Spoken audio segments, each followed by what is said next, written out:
sorelle, buongiorno. Dear brothers and sisters, good morning.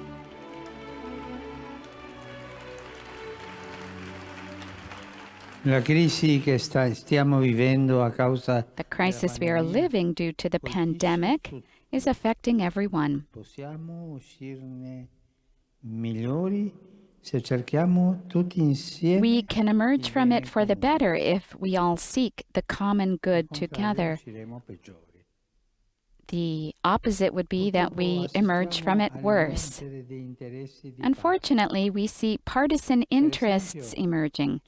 For example, there are those who would like to appropriate possible solutions for themselves, as in the case of vaccines, and then sell it to others.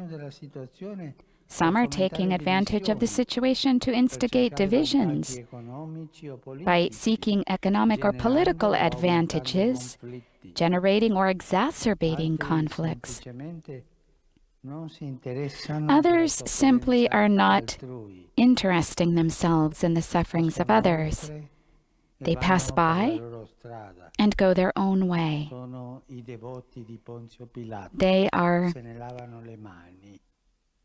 They are the devotees of Pontius Pilate. They wash their hands. The Christian response to the pandemic and to the consequent socioeconomic crisis is based on love.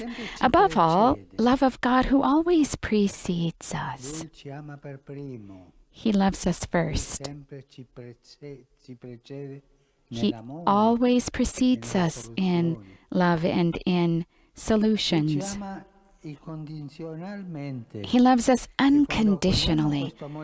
And when we welcome this divine love, then we can respond similarly. I love not only those who love me, my family, my friends, my group, but also those who do not love me.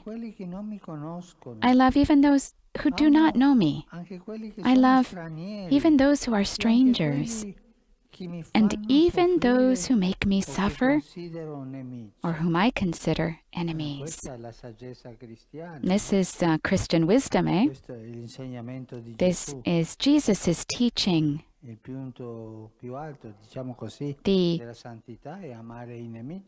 point, or the highest point of sanctity is to love one's enemies. This isn't easy.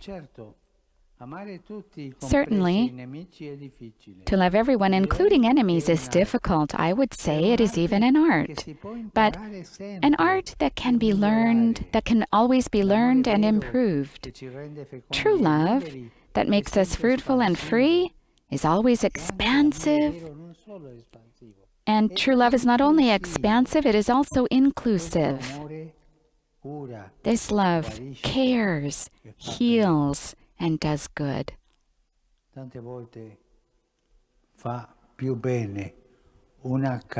How many times a caress does more good than many arguments?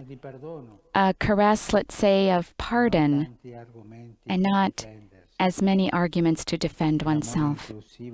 An inclusive love heals.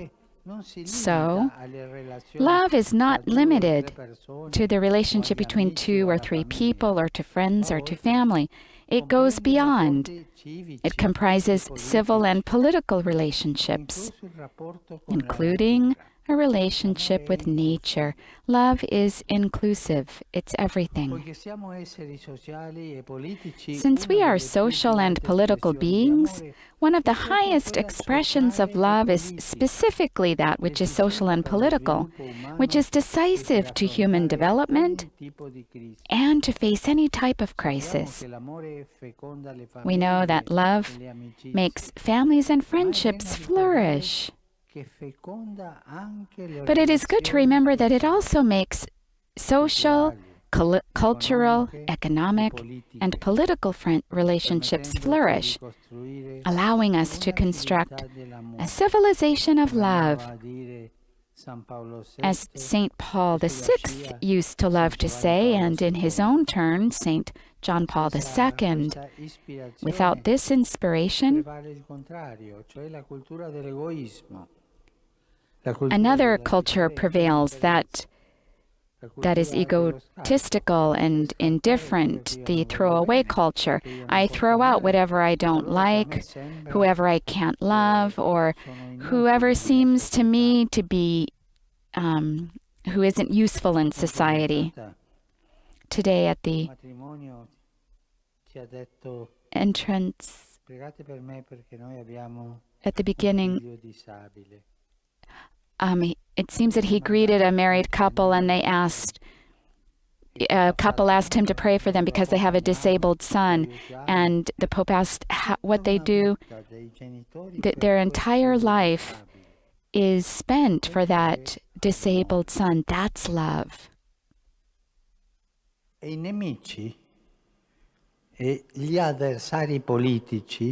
the enemies, the political adversaries, even according to us, seem to be disabled politicians.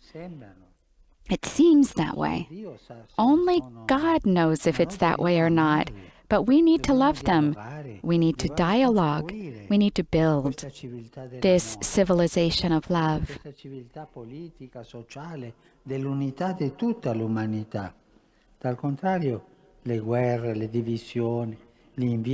And there are also wars of envy, etc., and there's also wars in family. There's wars. Love needs to prevail everywhere. The coronavirus is showing us that each person's true good is a common good. It's not only individual, and vice versa. The common good is a true good for the person. If a person only seeks his or her own good, that's an egotistical person. But the person is more kind and more noble when his own good is offered to and shared with everyone else. Health, in addition to being an individual good, is also a public good. A healthy society is one that takes care of everyone's health, of everyone. A virus that does not recognize barriers, borders, or cultural or political distinctions must be faced with a love without barriers, borders, or distinctions. This love can generate social structures that encourage us to share rather than to compete, that allow us to include the most vulnerable and not to cast them aside. They help us express the best of human nature, not the worst. True love does not know the culture, the throwaway culture, doesn't know what it is. In fact, when we love and generate creativity, when we generate trust and solidarity, it is then that concrete initiatives emerge for the common good. And this is valid at both the level of the smallest and largest communities, as well as at the international level. That what's done in the families and neighborhoods, what's done in villages or in the big cities or internationally, it's the same. It's the same seed that grows and grows and grows and bears fruit. If in your family, in your neighborhood, you begin with envy or struggling, it's going to end up in a war. Instead, if you begin with love and begin to share love, pardon, it will be love and pardon that's given to everyone. Conversely, if the solutions for the pandemic bear the imprint of egoism, whether it be by persons, businesses, or nations, we may perhaps emerge from the coronavirus crisis, but certainly not from the human and social crisis that the virus has brought to light and accentuated.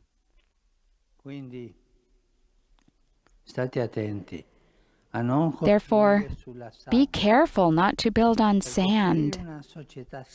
To build a healthy, inclusive, just, and peaceful society, we must do so on the rock of the common good.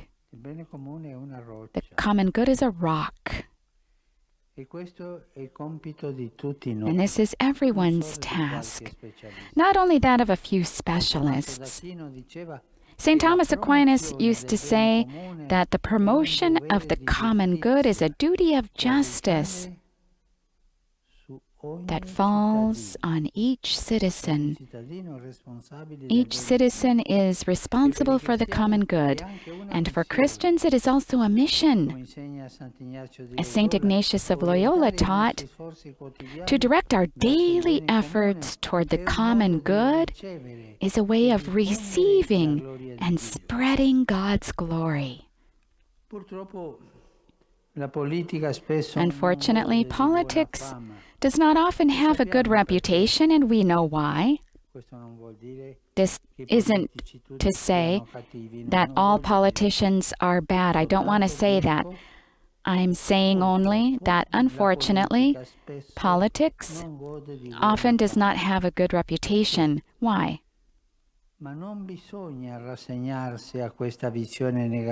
But it does not have to resign itself to this negative vision, but instead react to it by showing in deeds that good politics is possible, or rather that politics that puts the human person and the common good at the center is a duty. You can find many holy politics who have taken that way, chosen that way. It is possible insofar as every citizen, and especially those who assume social and political commitments and positions, roots what they do in ethical principles and nurture it with social and political love. Christians, in a particular way the laity, are called to give good example of this and can do it thanks to the virtue of charity, cultivating its intrinsic social dimension.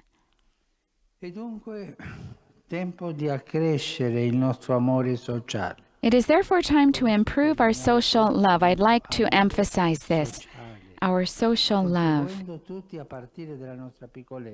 With everyone's contribution, starting from our littleness, the common good requires everyone's participation. If everyone contributes his or her part, and if no one is left out, we can generate good relationships on the communitarian, national, and international level, and even in harmony with the environment. Thus, through our gestures, even the most humble ones, something of the image of God we bear within us will be made visible, because God is Trinity, God is love, God is love. This is the most beautiful definition of God. It's in the Bible. And the evangelist John gives it to us, the one who loved the Lord so much. With the Lord's help, we can heal the world. Working, yes, all together, for the common good. Not only for my good, for the common good of everyone. Thank you.